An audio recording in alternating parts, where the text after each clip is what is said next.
Hello guys, good day. So before we start our discussion, we're going to um, introduce ourselves. So my name is January R. Amban, and My name is Jessica Asis Curato. And my name is Lovely Apatan. And I am GP Glendadong.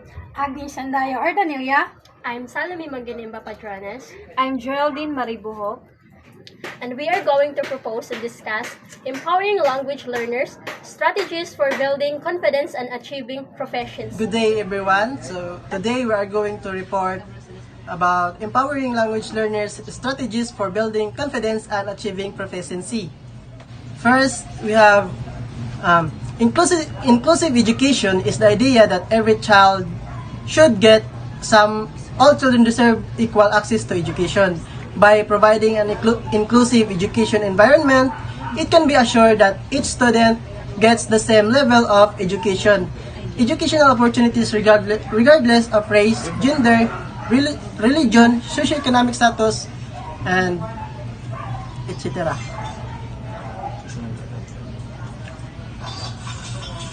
So English language plays an essential role in our lives as it helps communication. It is the main language for studying any subject all over the world.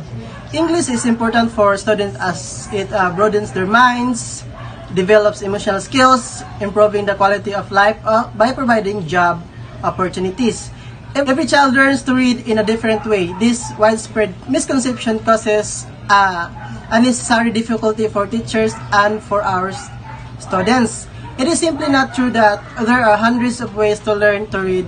When it comes to reading, we all have roughly the same brain that imposes the same constraints and the same learning sequence. Psychological factors such as fear or failure, being misunderstood, and making grammar mistakes contribute to the student's fear for speaking English.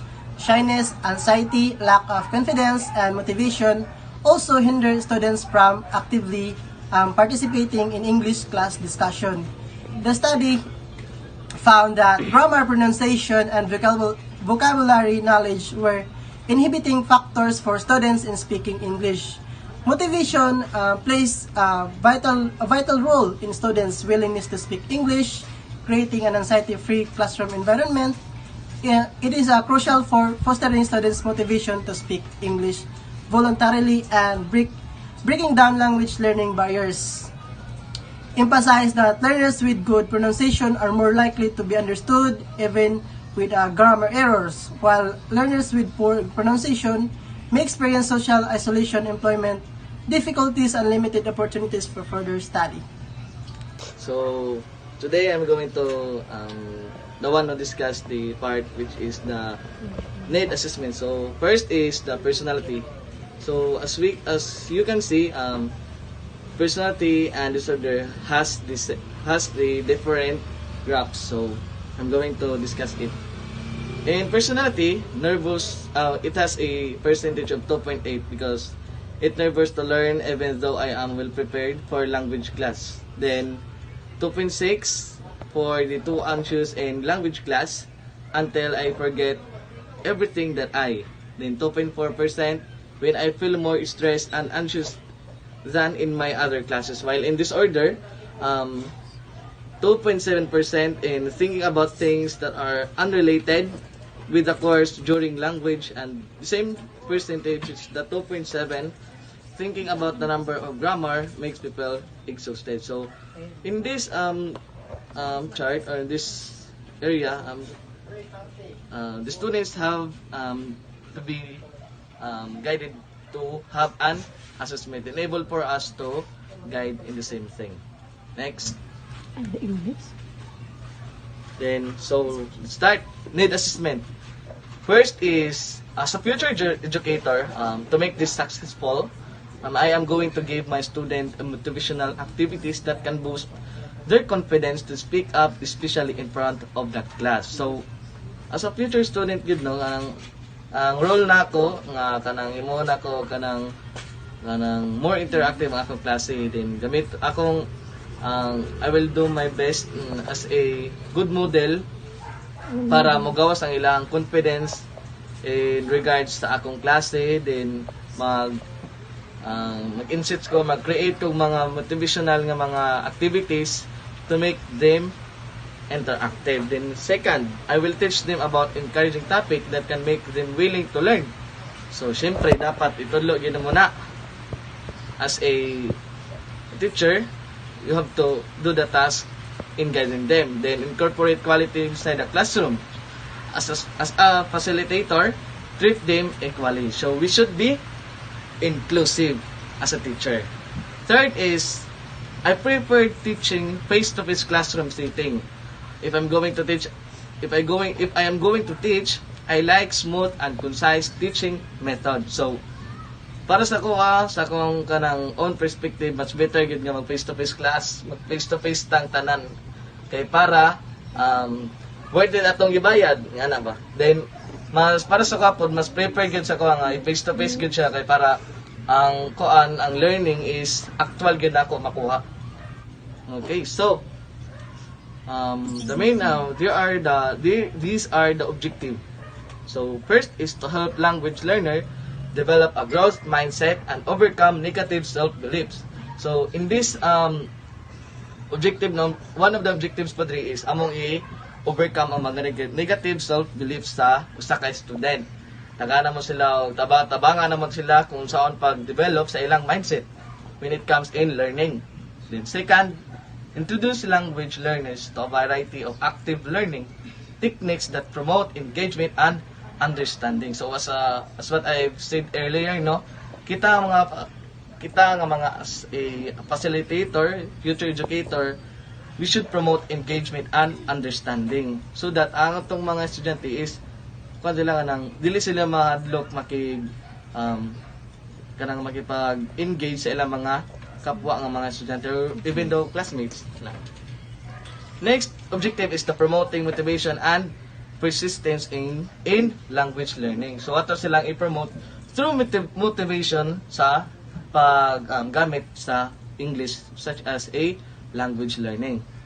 Then next is to equip language learners with strategies for managing anxiety and fear of failure. So gamito na to ang English dili kay para ingnon ta nga may magkuan ka ng nakipag-communication, but also gamito ng English to build new strategies in managing anxiety and fear of failure. So that's my part, and I hope you learned something from me. That's all. So now let's talk about the proposed framework, empowering language learners strategies for building confidence and achieving proficiency. So as a future teacher someday, we need to create a positive environment in order for the student to foster their confidence in kanang communicative skills. So now, let's talk about the flow of our proposed framework. So the competencies, communicative competencies, then need analysis and linguistic operations, strategy, social, psychosocial, then a mentor to language learning. So later on, we will talk about that kind of mga competencies. So now we are going to talk about a mentor for language learners. So speaking in the English language is an important factor in a person's success, since you cannot always write what you want to say or cannot always rely on someone to speak for you. One more important thing is good writing skills can bring you success, and so with speaking. So dili sa tanan panahon kabalo jud ta mo istorya og English. Ikuan po jud kanang naipamaagi nga ato ang isulat. Okay, speaking skills are important for career success, but certainly not limited to one's professional aspiration. Speaking skills can enhance one's personal life and thereby bring about the well-rounded growth that we should all seek. GLIS 2013 and RAW 2019 further reiterated that speaking skills are the most important skills among all the 4 language skills in order to globally. So, okay, the participant of this framework is St. Francis Xavier College, who took the program Bachelor of Secondary Education, major in English, and are taking the course Language Linguistics. A mentor for language learners. There is competencies, specific objective, expected outcomes, activities or strategies, and personal involvement. So, for competencies, we have linguistics. For this specific objective is to identify and describe the different levels of language structure, including phonology, morphology, syntax, and semantics. For the expected outcomes, student will be able to use the term phonology, morphology, syntax, semantics, and explain its rules in language. For activity and strategies, teacher will present student with pair of words that differ by only one phoneme and ask them to identify the difference in pronunciation. Personal involvement, teacher and student. For competencies, operation, specific objective, identify the key element of the operation process, including inputs, transformation, outputs, and feedback. For expected outcomes, develop strong understanding of operation management principles and practices. For activities strategies, the teacher will engage students in real-world scenarios through case studies that highlight operational challenges and decision-making process. For personal involvement, teacher-student. So for the continuation, let's go to the strategic. So specific objective, gather and analyze relevant internal and external data to inform strategic decision making. So the expected outcomes, effectively gather, analyze, and interpret relevant information to inform strategic decision.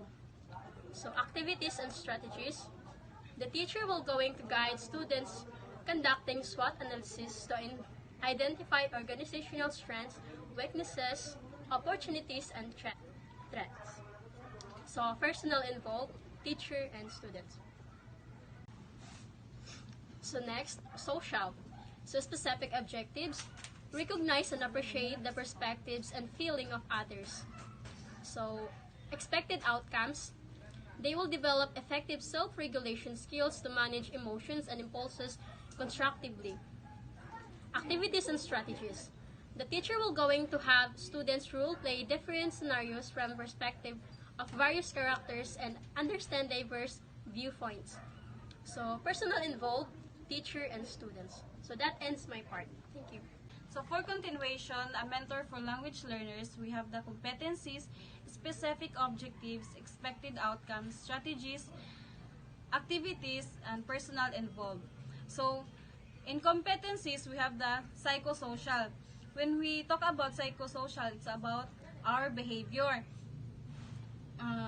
For specific objectives, enhance self-awareness and self-management. When we talk about self-management or self-awareness, we have the for example, our messing deadlines sa ato ang GCR. And for self-management, we have the time management. So, expected outcomes. Individuals will communicate effectively using both verbal and non-verbal cues, conveying their thoughts and feelings clearly and respectfully. So kung ato aning ma-achieve ning ma-achieve na to ning specific objectives, ato apo ning ma-apply diri sa expected outcomes. So activities and strategies. The teacher will provide self-reflection exercises, encourage students to reflect on their emotion, thoughts, and behaviors through journaling, self-assessment, skills, or personal narratives. So, diri sa personal involvement, we have the teacher and the students. That's So we hope that you learned something from us, and that would be all. Thank you! Goodbye!